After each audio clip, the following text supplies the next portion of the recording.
Ассалаумағалейкум ардақты ағайын, құрметті көрермен, эфирде Ғылымстан бағдарламасы және оның жүргізушісімен Қасымхан Талғатұлы.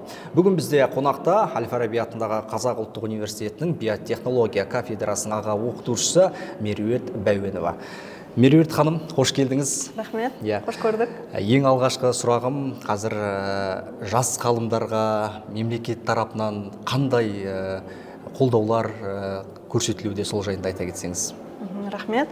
Жалпы қазіргі таңда Қазақстан Республикасының жастарына ғылыммен айналысуға көптеген мүмкіндіктер бар. Олардың бірін айтып өтетін болсақ, мысалға кез келген кафедрада, университет барысында профессорлар бар бізде, оқытушылар бар, академиктер бар, олардың барлығының бір-екі жобалары бар. Сол жоба шеңберінде бакалаврдан бастап магистратура, докторантурада оқитын студенттер міндетті түрде ғылым жобасымен айналыса алады. Ол сонымен қатар жоғары ғылым және білім министрлігінің қойған талапы, яғни кез келген ғылыми жобаның 30% жас ғалымдар болу керек. Сол себепті бұл мүмкіндік жоғары. Сонымен тағы да айтып өту керек, қазіргі таңда ғылым министрлігінің тағы да берген мүмкіндігі, ол жас ғалым деген постдокторантура бойынша ғылыми жобалары. Бұл жерде де 40 жасқа дейінгі жас ғалымдар өздерінің идеяларын ұсына отырып, жаңа ғылыми жобаларды ұтып алуға мүмкіндік болады. Яғни үкімет есебінен қаржыландырған, мемлекет есебінен қаржыландырған ғылыми жобалар. Сол себепті кез келген, яғни ғылыммен айналысамын деген жас буынға мүмкіндіктер өте жоғары. Енді өзіңізге келейікші, жалпы жас ғалым ретінде қандай ғылыми жобамен айналысасыз? Мен өзім 2022-2024 жылдарға арналған постдокторантура жас ғалымдарға ғылыми жобаның жетекшісі болып табыламын. Бұл жерде өзіңнен бөлек сенің ғылыми жетекшің саған көмектеседі. Және де біздің негізгі ғылыми жобамыз ауыл шаруашылығы биотехнологиясына арналған. Оның ішінде жасыл фототрофты микроорганизмдер және де гетеротрофты PGPB бактериялардың негізінде ауыл шаруашылығы өсімдіктерін ынталандырушы биопрепараттар жасау, солардың консорциумын құрастыру, сол бағытқа арналған. Меруерт ханым, енді сіздің ғылыми салаңыздағы коммерцияландыру деңгейі қандай? Негізінен біз биология ғылымы ғалымдары болғандықтан көп жағдайда фундаменталды ғылымдармен айналысамыз. Дегенмен де бастапқы ғылыми зерттеу жобалар жүргеннен кейін ары қарай коммерциализацияландыруға да тырысамыз.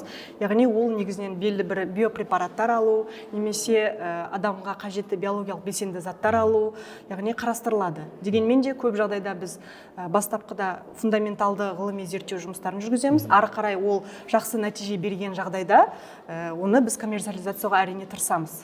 Дегенмен де қазіргі таңда біздің, айттым ғой, жас ғалым бойынша енді негізінен фундаменталды ғылыми зерттеу жұмыстары, бірақ та ары қарай оны тереңдетіп биопрепараттар алу мақсаты бар. Енді Меруерт ханым, көбіміз бала кезде армандадық, тіпті ғалым, тіпті ұстаз болғымыз келді, ұшқышта болғымыз келді. Сіздің бала күнгі арманыңыз қандай? Осы жас ғалым болғыңыз келді ме? Армансыз адам қанатсыз құспен тең дейді ғой жалпы. Әрине, бала кезімде мен нақты ғалым болғым келді деп айта алмаймын.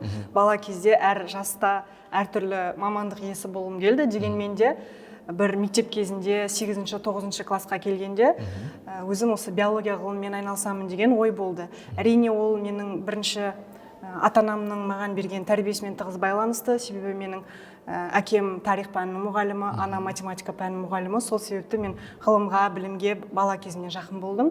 Және де оның ішінде биология, биотехнология, оған маған әрине биология пәнінің мұғалімі Гүлсара деген апай болған. Одан кейін Гүлнұр деген апайым осы биотехнология бағытын таңдап, осы бағытпен айналысуға маған алғашқы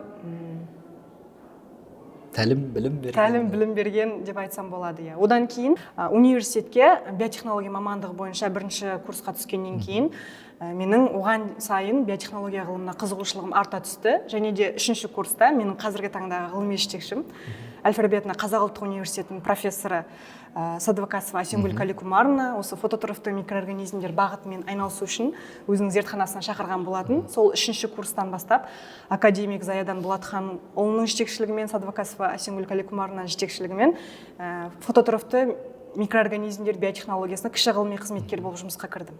Содан бастап магистратура, ары қарай докторантура бойынша жалғастырып, қазіргі таңда да өзім кішігірім жас ғалым бойынша жобаның жетекшісі болып табыламын. Сонымен қатар одан бөлек жаңағы айтқан профессор академиктердің жобалары бойынша да ғылыми қызметкер болып жұмыс жасаймын. Алдағы уақытта қандай жоспар мақсаттарыңыз бар? Осы ғалым ретінде тағы да бір ғылыми жобамен айналысуда жоспарда бар ма? Иә, әрине, енді біз ғалым болып таңдағаннан кейін бізге міндетті түрде тоқтамай ізденісте болу қажет. Ол үшін біз қазіргі таңда жаңағы өзіміздің ғылыми жетекшілерімізбен бірге ғылыми жобалар жазып, қазір нәтижесін күтіп отырмыз. Егер де ол жобалар сәтті өткен жағдайда сол ғылым бағытымен айналысып, ары қарай жаңағы жоғары деңгейде ғылыми зерттеу жұмыстарын жүргіземіз деген үміттемін. Сонымен қатар біз Қазақстанмен ғана шектеліп қана қоймай, біздің мысалға алатын болсақ Қытай Халық Республикасы, Чехия, Польша, Ресей Федерациясы сияқты өте үлкен институттармен, университеттермен бірге коллаборация құрып, жалпы бірге ғылыми жоба жұмыстарын жүргізудеміз. Енді өзіңіздің кейінгі жас ғалымдарға қандай бір ақыл кеңес айтасыз? Ғалым болам деген жастарға, студенттерге. Ғалым болам деген студенттерге біріншіден оқу керек, үздіксіз оқу керек, оқусыз ешқандай ары қарай нәтиже болмайды. Сол себепті бірінші оқып, ізденіп, және де бакалаврдан бастап бізде ғылыммен айналысу, жаңа айттым ғой, толық мүмкіндік бар. Зертханада әртүрлі эксперименттер қойып, тәжірибелер қойып, қазірден бастап жұмыстан қашпау керек. Және де бұл тағы айтылып кететін биотехнология, биология ғылым саласы, ол үздіксіз эксперименттер қоюды қажет етеді. Сол себепті қажет болса түнде де қонып, эксперимент жасап, ары қарай ғылыммен айналысуға дайынмын дейсіз ғой. Енді Меруерт ханым, осы Түркістан төрінде қазақ тілі, ғылым тілі, дәстүр және инновация симпозиумы, үлкен форум өтті. Енді бұл форумның ерекшелігіне де қалай ойлайсыз? Өзіңіз енді үздік оқытушы атағын алыпсыз, құтты болсын дейміз. Рахмет.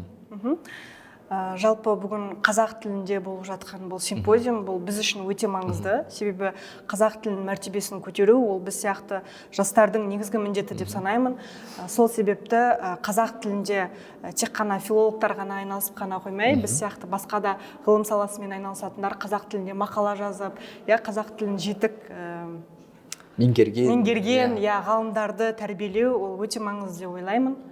Сол себепті бұл қазақ тілінде өтіп жатқан симпозиум ұйымдастырушыларына үлкен рахмет. Меруерт ханым, арнайы уақыт бөліп бізге сұхбат бергеніңіз үшін көптен көп алғысымызды білдіреміз. Жұмыстарыңызға тек қана сәттілік тілейміз. Рахмет сізге.